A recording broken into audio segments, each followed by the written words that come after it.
Hi hello மக்களே, இன்னைக்கு நம்ம எந்த டாபிக்கை பத்தி பார்க்க போறோம் அப்படின்னு பாத்தீங்கன்னா, தமிழ்நாட்டுல சமீபமா நடந்துட்டு இருக்கக்கூடிய பாலியல் வன்கொடுமையை பத்தி தான் பார்க்க போறோம்.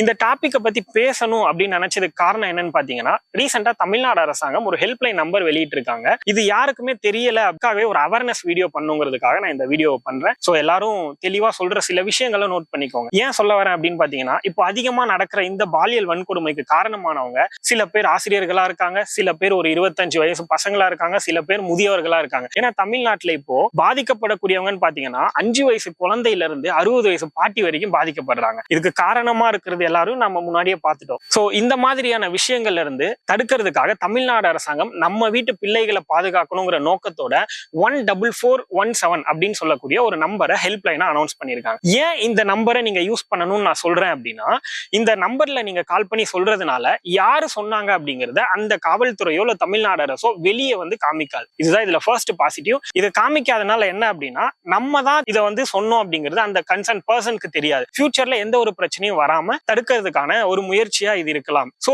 இந்த விஷயம் உங்களுக்கு இது வரைக்கும் தெரியல அப்படின்னா இதை யூஸ் பண்ணிக்கோங்க. உங்க பக்கத்து வீட்டுல இருக்கிறவங்க இல்ல உங்க ரிலேட்டிவ்ஸ் இந்த மாதிரி இருக்கிறவங்களுக்கும் இதை ஃபார்வர்ட் பண்ணுங்க.